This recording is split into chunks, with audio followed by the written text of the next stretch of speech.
Hi, lovies. It's Christina with Karma's Eye Psychic LLC here on Universal Spirit Podcast. I'm recording this podcast outside for the first time. It's a beautiful day today. You might hear some birds and some wind blowing. And occasionally you might hear a drain, a water drop. There is a drain over here. But I wanted to record outside today because it was beautiful and, I was just in love with today. Plus, we don't need the distraction of music because all the month of September, I am going to be reading out loud, if not just, reminiscing some of my very deep, personal, spiritual encounters and, experiences with you here on the podcast. And I wanted to start off September with one of the most profound and interesting and very well-known stories of my business in particular, and me coming into spirituality and developing as a psychic and really understanding signs and taking those signs seriously. So this is the story of Emily. I have recently, formally have posted this on YouTube. And I do speak a lot about it in my Facebook group. I haven't yet posted it on TikTok, but I'm posting it here first. So the story of Emily, the bit of a backstory is, Emily is a woman that I met at a women's shelter when I was 22 years old. I was a newly single mom. I had just had my first son. He's about almost 2 years old at this point. And I had some domestic violence issues with a family member. And I was the victim of that, and I had to be moved to a safe house, so to speak. So while I was in this safe house, very new experience for me, I was around a lot of feminine energy, people from different cultures and different beliefs, obviously different backgrounds and different stories, situations, and etc. So there was a woman there at the shelter who was not very popular, but she was having a birthday, and everybody had known about it. I knew nothing about it, and they had already planned and gave her gifts and surprised her with a bunch of stuff. So I didn't have anything to give her. I didn't have anything at all. So I asked her, with her permission, I said, would it be okay if I gave you a tarot reading for your birthday? Because the only thing I have really are, like my clothes and my tarot cards, So a reading is the only thing I can really, really do. And she said, yeah. She said, sure. I've never had one before. I would love to see, how this works. So I gave her a reading, and she, was very astonished. She was very, excited, very happy, and just really taken aback at the accuracy and, all that yada. And it provoked the other women to get readings from me during her birthday celebration. So we turned it into like a reading party, after that. And everybody, got their turn. And then there was this woman named Emily. She was like a devout Catholic. She was very religious. She did not believe in spirituality at all. She was not making fun of me, but she was like, you know what? I'll just give it a go. What could hurt? Everyone else was doing it today. Why not me, right? So we do the basic 10 card Celtic cross spread. And I'm going through the cards with her one by one, and she is not liking what I'm telling her, because the reading is saying that not only was her husband going to find her, that if she were to go home, go back to him, that he had some very, very cruel, plans, very, very, ending her life plans. Because she had previously discussed going back to him with all the women at the shelter. She was, in fact, very influenced by battered woman syndrome. She was not used to living on her own, and she just really had no means without her husband. So she had mentioned to us, and she had mentioned that during the reading as well, but the reading had clearly said, you can't go back. He's going to hurt you. It's already decided. He's already decided. So she did not agree with me. She did not like what she had heard. She was very upset. And then she threw all of my tarot cards onto the floor. Like, she wiped them off the table clean. And I was like, I'm not really sure, what you were thinking at that moment, but you need to pick my cards up. That is very disrespectful. This is someone's birthday party, and we're not trying to make a scene out of it. And she was able to regroup. She picked up my card. She apologized and everything like that. But she had insisted that I read the cards again, that I would, in fact, reshuffle them and, do it again for her to get a different answer, I guess.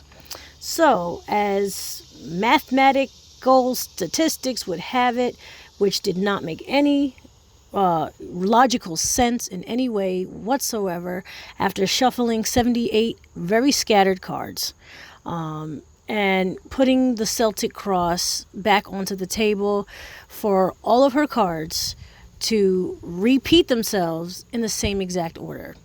Now, that is 1 in like 7,000 or something. Like, that is the probability of that was almost impossible.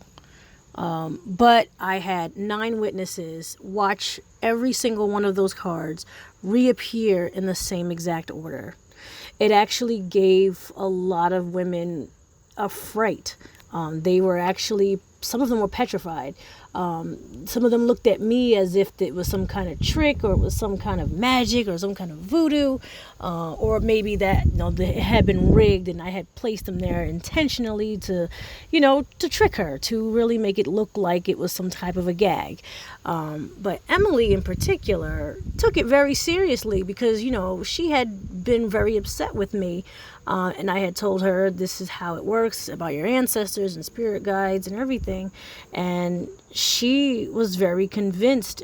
She thought that she had in fact gone too far, and that she should at least consider at least a little bit of what I was saying, and that she was in fact in danger if she had made that decision to go back.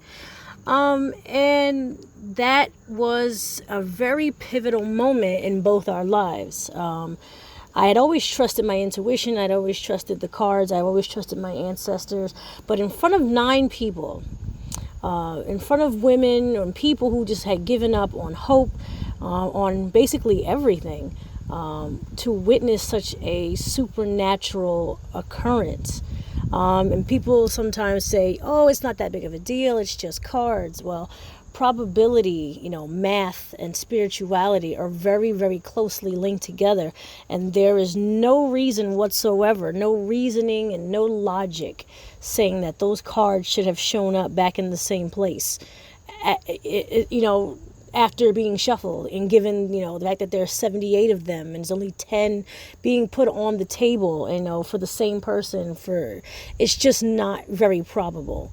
The probability is just way out there. So that really sums up that whole experience of really trusting your intuition, trusting your spirit guides, trusting what you are doing. And for me, it was really at a point in time where I was really trying to reject that I had any gift whatsoever. Not that I was fake or anything. It's just, it was really hard to convince people that I was able to do this. It was really the only time where people really believed in my abilities. People believe in my abilities now, but that was really the only time where there were, multiple witnesses to really, really, understand that there's more out there. There's more trying to communicate with us. And the reason why I call it the story of Emily, considering there were other people around, is that she, in fact, did not go back to her ex-husband. I would say about a week later, her husband did, in fact, send a letter to the shelter where we were staying, because he had found her. just as the card suggested. And he was very sloppy with his, with his intentions. He had even indicated in the letter that she was in big trouble, that she, best come back, otherwise he would in fact do some harm. And he was later dealt with by, law enforcement, because he was not supposed to have any contact with her, and just very narcissistically had the confidence to still threaten her under the circumstances. And she was in fact very grateful for the reading that I gave her. We did in fact become very good friends after that. She would in fact help me do a lot of things and vice versa. I did in fact introduce her to a lot of spiritual ways, a lot of spiritual thinking, mindfulness, oils, baths, meditation, and I do know to this day she was very grateful for my advice. I can only hope that she is doing much better now. I had fallen out of touch with her, but the last I heard, she had in fact gotten a divorce. Her children are doing well, and she had in fact started dating someone else and was much happier. So, I mean, it might not seem like a significant story to you, but I will be honest with you, the best thing I got out of it was to seeing someone's life turn around for the better, trusting the universe, especially a woman who did not have any faith in anything before that. Even her Catholic faith, she had fallen apart on that, and she felt like it had failed her. Maybe not had failed her, but I did give her some advice as to how to use it in other ways, because I consider myself to be a undercover Catholic, so to speak. But my lovies, that is in fact the story of Emily. I do have details posted on my blog. The link is in the description. It is also on YouTube that I posted years ago. It is a story that I will always tell people. Trust your intuition. When you're given a gift, do not hide it, especially when it becomes very obvious that other people can see it. When you are called to do something, you're going to keep getting called until you do it. Guys, that was, I believe, 12 years ago. 12 years ago, if not 11 years ago, that event had occurred, and here I am today, a professional tarot reader, a professional psychic, because you have to answer the call. You have to answer it. The universe is going to keep sending you through the spin cycle until we do. All right, my lovies. So this is Christina with Karma's Eye Psychic LLC here on Universal Spirit Podcast. I hope you enjoyed this episode, and I can't wait for you to come listen to our future episodes. And as always, I love you and I appreciate you. Bye.